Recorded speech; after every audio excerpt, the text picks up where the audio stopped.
Bon, chers collègues, merci de votre présence ce matin, bien qu'on ait terminé hier soir tard. Donc nous sommes là pour examiner le texte que propose le Rassemblement national et qui l'inscrit à l'ordre du jour dans le cadre de la journée qui lui est réservée le jeudi 31 octobre. Et donc c'est la proposition de loi visant à restaurer un système de retraite plus juste en annulant les dernières réformes portant sur l'âge de départ et le nombre d'annuités. En tant que président de la commission, et je voulais vous le dire en introduction, en tant que président de la commission, il m'appartient bien sûr de veiller à la bonne application de l'ensemble des dispositions constitutionnelles, organiques et réglementaires. Il m'a donc paru nécessaire de saisir le président de la commission des finances de la recevabilité de cette proposition de loi au regard, vous le savez, des dispositions de l'article 40 de la Constitution, conformément à l'article 89, alinéa 4 de notre règlement. Je lui ai donc adressé un courrier jeudi dernier en ce sens et je le remercie de m'avoir communiqué hier sa réponse dont je vais vous livrer les grandes lignes ces grandes lignes. Le président Coquerel estime que les deux premiers articles de la proposition de loi constituent des charges pour les organismes de sécurité sociale que l'article 3 vise à compenser. Mais il rappelle que si l'article 40 de la Constitution interdit de compenser la création d'une charge par la création d'une ressource nouvelle ou l'augmentation d'une ressource existante, il est de jurisprudence constante pour le bureau de l'Assemblée nationale de tolérer le dépôt d'une proposition de loi dont l'adoption aurait pour conséquence la création ou l'aggravation d'une charge publique dès lors qu'elle comporte un gage de charge. Il juge que cette lecture favorable à l'initiative parlementaire du gage de charge doit trouver à s'appliquer non seulement lors du contrôle de la recevabilité au dépôt des propositions de loi, donc par le bureau de notre Assemblée, mais également lorsque leur recevabilité est contestée postérieurement à ce dépôt et que ce contrôle est alors exercé par le président de la Commission des finances. Il en conclut que la proposition de loi est recevable au regard de l'article 40 de la Constitution, ce qui va donc nous permettre de l'examiner ce matin. Je vous fais grâce du discours de M. Ménager, RN, donc, qui présente cette proposition de loi. Bon, c'est très démago, c'est très difficile à suivre, c'est très ennuyeux. Et je vous publie les réactions de chaque groupe parlementaire. Merci, monsieur le rapporteur. On va ouvrir tout de suite le débat général et je vais donner la parole à monsieur Guillaume Florquin pour le Rassemblement national. Monsieur le Président, monsieur le rapporteur, chers collègues, aujourd'hui, nous avons l'opportunité de réparer les dégâts causés par des gouvernements successifs de gauche comme de droite qui n'ont eu de cesse de trahir le peuple, les travailleurs, ceux qui ont fait tourner notre pays. Nous, au Rassemblement national, sommes les seuls à défendre les gens qui travaillent, les seuls à porter la voix des oubliés de la République. Là où d'autres n'ont fait que des promesses vides, nous proposons un projet concret et juste, rétablir l'âge de départ à 62 ans avec 42 annuités. C'est une réponse claire à des décennies de trahison et c'est pour cela que nous portons ce projet de loi avec conviction. La gauche, elle, a trahi trop souvent. Elle s'est détournée de ses propres valeurs, trahissant ses électeurs et les ouvriers, ceux qu'elle prétendait défendre. Il suffit de voir comment la gauche n'a même pas soutenu notre motion référendaire lors de la réforme des retraites. Elle a refusé de donner la parole au peuple, prouvant une fois de plus qu'elle préfère protéger ses intérêts politiciens plutôt que d'écouter ceux qui souffrent réellement. Mais les électeurs, eux, ne se laissent plus berner. Le porte-parole du PCF, Léon Desfontaines, l'a bien compris, lui qui, dans la lignée des communistes, appelle désormais à voter notre texte. Car les communistes, eux, ont vu les conséquences désastreuses des réformes imposées par les gouvernements précédents, et ils savent que nous sommes les seuls à défendre les intérêts des travailleurs. La preuve est d'ailleurs dans ma circonscription où les électeurs m'ont élu au premier tour au détriment de Fabien Roussel. À nos collègues de gauche, nous disons ceci, arrêtez de vous abriter derrière des discours sectaires. Écoutez vos électeurs, ceux qui, dans les usines, les chantiers, les bureaux, attendent des réformes. Il est temps de voter ce texte, le seul capable de rétablir la justice sociale.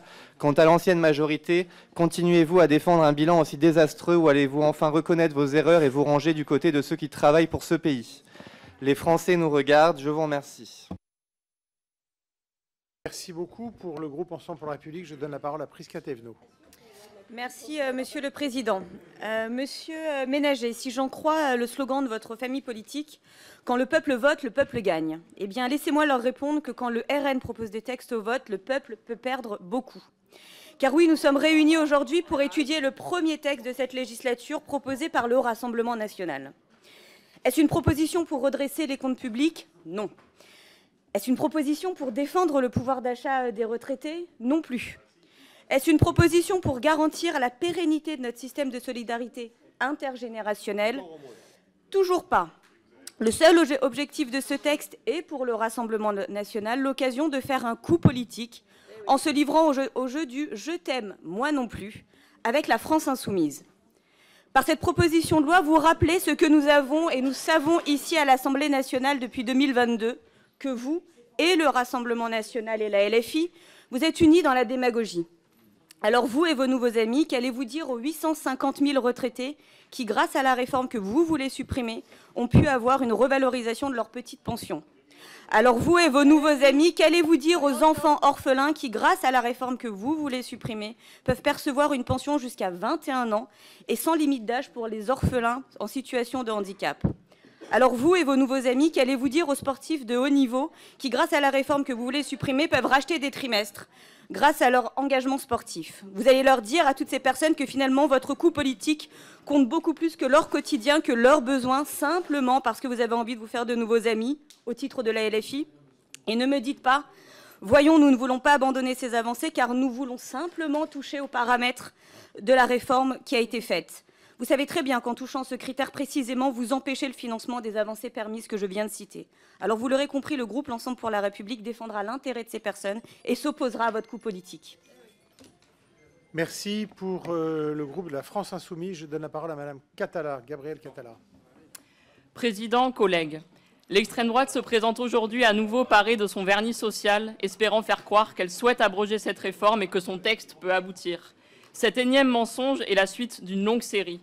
En 2007, Jean-Marie et Marine Le Pen se prononçaient pour la retraite à 65 ans, avant de passer à leur fausse proposition de retraite à 60 ans, en entretenant tant sur le nombre d'annuités que sur l'âge réel de départ un flou artistique. Les élections européennes de cette année ont permis de clarifier le programme réel du FN, la retraite à 66 ans, brillamment calculée par M. Bardella. Qui peut croire que le RN lutte contre la retraite à 64 ans alors qu'il n'a déposé que 75 petits amendements dans cette même commission contre la réforme en 2023 ? Qui peut le croire alors que jamais un seul élu du FN ne s'est rendu aux manifestations les plus massives en France depuis la Libération? L'extrême droite a préféré, sur les chaînes de Bolloré, légitimer les violences policières et les arrestations arbitraires. Qui peut le croire alors qu'il y a à peine 48 heures, le RN votait contre l'abrogation de la retraite à 64 ans sur le budget de la sécurité sociale? Qui peut encore croire de tels menteurs alors que le RN n'a pas censuré le gouvernement Barnier, pourtant favorable à la retraite à 65 ans, ni choisi de destituer le président de la République? Le mensonge se poursuit ensuite sur le financement de cette proposition de loi. Ce texte nous rappelle les obsessions nauséabondes de l'extrême droite en proposant comme seule piste de financement la natalité, corollaire d'une vision des femmes dont la seule mission est d'enfanter. Le RN propose aussi de supprimer les cotisations sociales, ce qui ruinerait la Sécu. Au fond, Madame Le Pen ne sait même pas comment financer sa réforme des retraites. Collègues, nul besoin de participer à cette arnaque, car dans un mois sera votée notre proposition de loi d'abrogation de la retraite à 64 ans. La seule proposition de loi pouvant ensuite être reprise au Sénat par le NFP pour qu'enfin cette réforme injuste soit réellement abolie. Rendez-vous le 28 novembre pour le vote.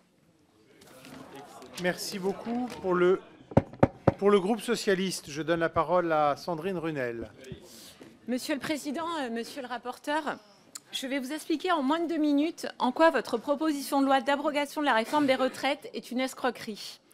En premier lieu, mais nous en sommes tous convaincus, le RN n'est pas la solution pour répondre aux préoccupations des Français, ni sur le pouvoir d'achat, ni sur la santé, ni sur l'environnement. Car quand on regarde votre programme, on n'y trouve que des impostures. Petit rappel des épisodes précédents.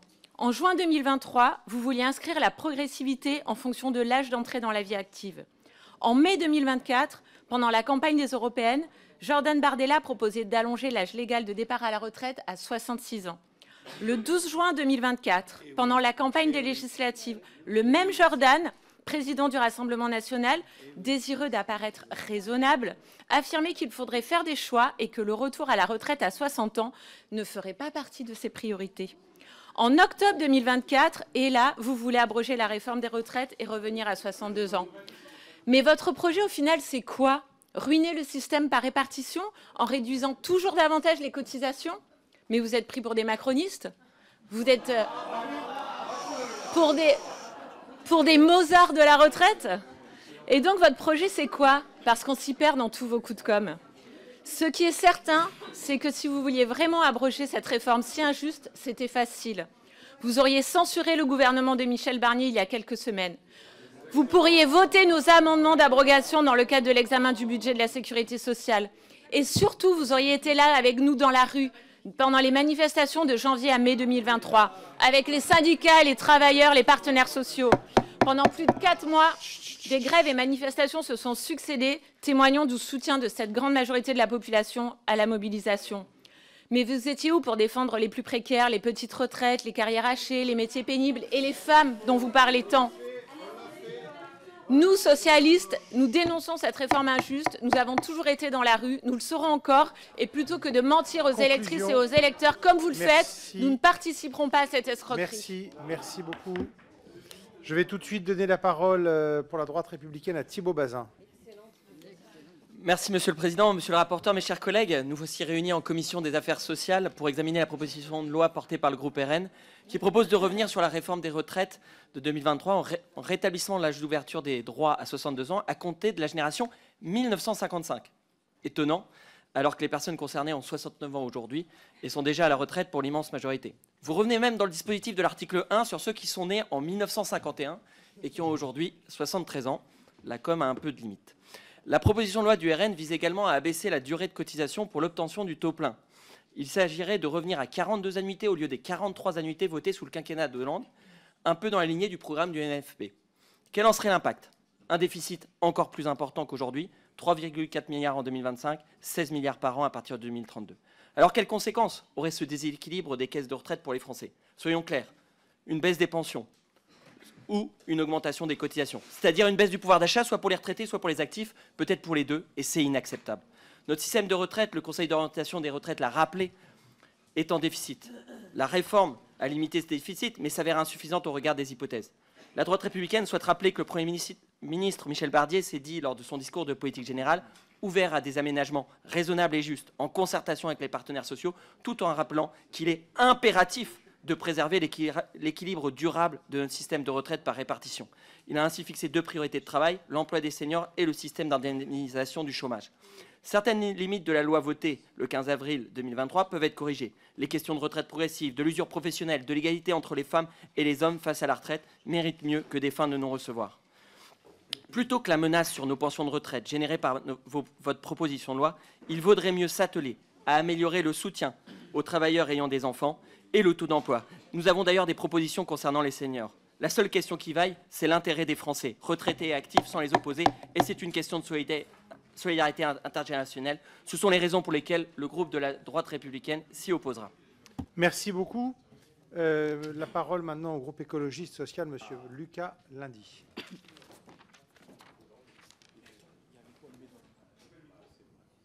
Ça y est, c'est bon. Merci, Monsieur le Président. Écoutez, Tartuffe, Marine Le Pen, sur les questions sociales comme sur le reste. Tartuffe, quand elle adhère dans les années 70-80 à un parti fondé sur l'idée de l'ultralibéralisme économique, de la xénophobie systématique, de mépris profond pour les conquêtes de la République sociale. Tartuffe, quand elle adhère dans un parti dirigé par son père, qu'elle ne pouvait donc ne pas connaître, qui qualifiait le SMIC d'erreur économique, dénonçait l'État-providence, prônait ouvertement la dérégulation et la casse des protections sociales, adulant Reagan et désignant le secteur public comme un obstacle à la compétitivité. Tartuffe, parce qu'à l'époque, Marine Le Pen n'était pas une simple observatrice. Elle a adhéré au Front National, a participé à sa structuration, était sa candidate et même la directrice de campagne présidentielle de Jean-Marie Le Pen. Tartuffe, Marine Le Pen, depuis d'ailleurs qu'elle a pris la présidence du Front National, Tartuffe, quand elle dit dans son programme présidentiel qu'il est nécessaire, je cite, de réduire la durée d'indemnisation du chômage pour inciter les gens à reprendre un emploi plus rapidement, une vraie macroniste. Tartuffe, quand en janvier 2022, elle déclare que les allocataires du RSA devraient travailler quelques heures chaque semaine en échange de leurs prestations, digne héritière de son père pour stigmatiser les plus pauvres. Tartuffe, en 2018, quand elle dit qu'il faut réduire le nombre d'aides sociales, là encore, hommage à son père qui déclarait en 89 « La protection sociale est un luxe que la France ne peut plus se permettre ». Tartuffe sur les retraites quand en 2012, pas il y a 50 ans, le programme du Rassemblement national, c'était la retraite à 65 ans, puis qu'elle a changé d'avis sous la pression de l'opinion. Tartuffe quand, dans la campagne des élections législatives de 2024, le Rassemblement national a continué à tergiverser, oscillant entre différentes positions incohérentes sur le fond, allant jusqu'à s'allier avec le défenseur de la retraite à 65 ans, M. Éric Ciotti. Tartuffe, enfin, quand vous avez, il y a quelques jours à peine, refusé de voter l'abrogation de la réforme des retraites par le chemin le plus solide pour y parvenir, celui de nos amendements au projet de finances de la sécurité sociale. Bref, on ne peut pas vous faire confiance, vous êtes insincères et vous êtes en réalité des ennemis de la question sociale. Merci beaucoup. La parole au groupe démocrate, Philippe Vigier. Merci, Monsieur le Président. La politique, par moment, ça demande, me semble-t-il, un esprit de responsabilité de dire la vérité aux Français. Vous proposez avec ce texte, très simplement, de supprimer la réforme Touraine, de supprimer la réforme que nous avons portée, mais pas un mot sur le chiffrage. Et là, tout commence. Et vous savez très bien qu'au-delà des 10 milliards de déficit annoncés dans le budget 2024, c'est 40 milliards que l'État met en plus. Donc, déjà, de base, il manque 50 milliards. Ça veut dire, comme ça a été très bien dit par d'autres collègues, que demain, pour les retraités de France, il faut qu'ils l'entendent, c'est moins de retraite. Je ne parle même pas sur les imprécisions sur les dates à 60 ans, 62 ans, 64 ans. J'avais trouvé d'ailleurs une réplique du Jordan Bardella un matin à la radio, il ne devait pas être bien réveillé. On lui a dit comment ça va se passer puisqu'il faut cotiser 40 ans si on démarre à 24 ans. 24 plus 40 égale 64, c'est s'effondrer naturellement la perspective de partir à 60 ans. Mais simplement, vous expliquerez, mon cher Thomas Ménager, ça a été un peu dit par Prisca Thévenot, c'est comment la revalorisation des petites retraites, parce qu'avec votre texte, si on l'adopte, il n'y a plus rien, c'est balayé. Les 100 € par mois, supprimés. Vous allez expliquer que pour les carrières longues, on a mis en place des dispositifs, même en partant à 21 ans, on ne part pas à 64 ans, oubliez. Vous allez leur expliquer que la clause de revoyure en 2026 que les démocrates ont imposée, oubliez. Vous allez expliquer que pour les fins de carrière, et en particulier chez les femmes, on a voté un dispositif ambitieux, oubliez. Vous allez expliquer que les meilleures acquisitions de réalisation des retraites pour les sapeurs-pompiers, tiens, les Sainte-Barbe arrivent. Vous aurez des cénacles fabuleux. Chers amis sapeurs-pompiers, vous êtes formidables. Les inondations, vous étiez là. Les avantages qu'on vous a donnés, balayés. Et enfin, pour le rachat des trimestres d'études pour les étudiants, ça, c'est un vrai sujet. Moi, je fais partie de ceux qui ont bossé pour payer mes études. Eh bien, croyez bien que là, je ne l'oublierai pas. Merci beaucoup. La parole maintenant à François Gernigon pour le groupe Horizon. Merci, Monsieur le Président. Mes chers collègues, la proposition de loi présentée par le Rassemblement national prétend restaurer un système de retraite plus juste en annulant les réformes récentes sur l'âge de départ et la durée des cotisations. Mais derrière ces annonces simplistes se cache une réalité préoccupante. Notre système de retraite repose sur un principe fondamental, l'équilibre entre les cotisations des actifs et les pensions des retraités. Aujourd'hui, ce rapport est déjà sous pression. Il n'y a plus 4 actifs pour financer un retraité, mais à peine 1,7.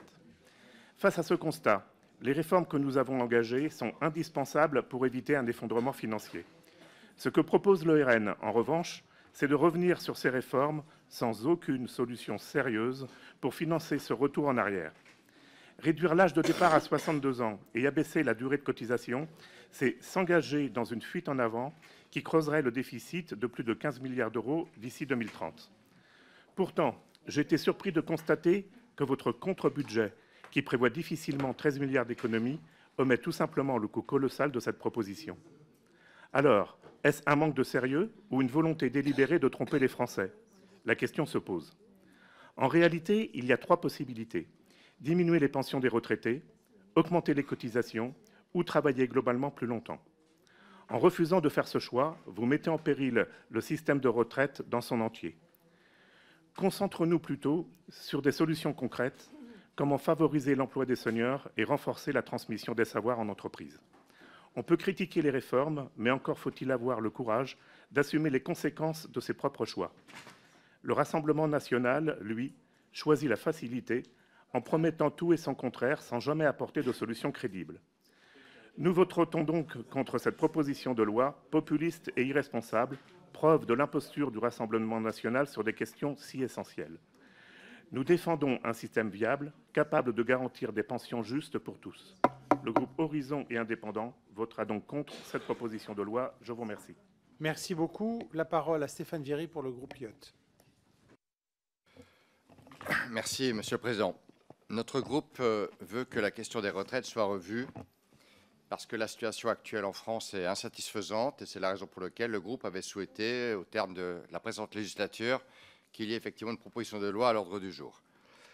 On a tous effectivement l'amertume de la méthode 2023 qui a enflammé le pays et dont le résultat n'est probablement pas à la hauteur à la fois dans la garantie du financement pérenne du système et de la justice sociale. La question qui nous préoccupe, nous, chez notre groupe, c'est celle du financement.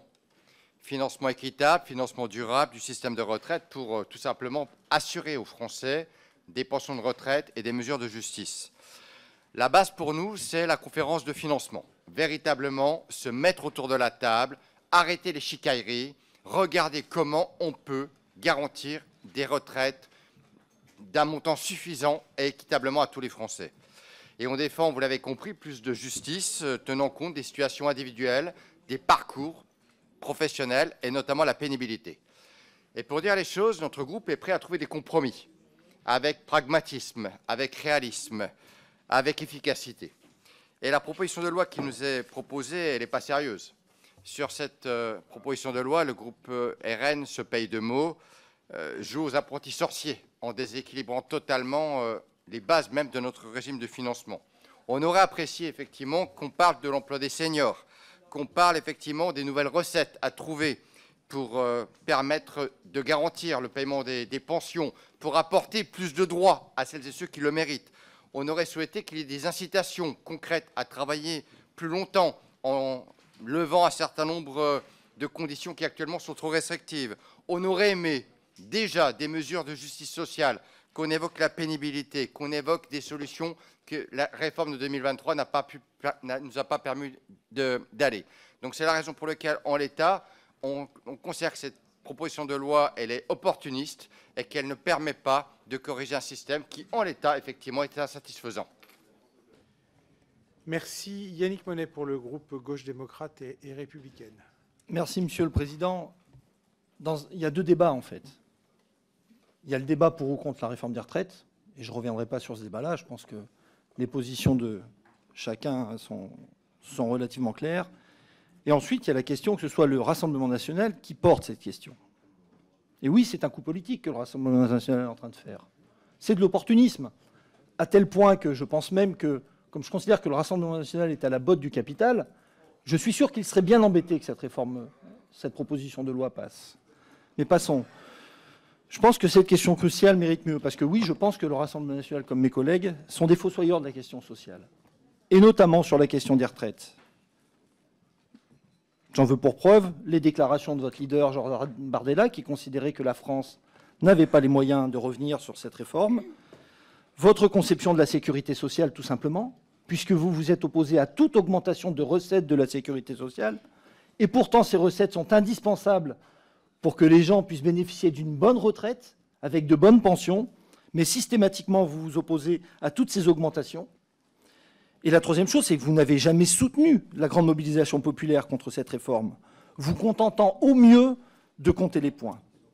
Mais vous savez que c'est un coup politique, à tel point que vous vous en fichez que cette proposition de loi avance, puisque si vous étiez convaincu de ce que vous dites, vous la laisseriez porter par ceux qui défendent depuis le départ l'abrogation de cette réforme de retraite, mais vous préférez le coup politique. Alors moi, je vais répondre à la question très clairement. Au sein du groupe GDR, il y a deux positions. Et c'est normal, vu ce que vous êtes et vu ce que vous portez, c'est normal qu'il y ait plusieurs positions quant au soutien de cette proposition de loi.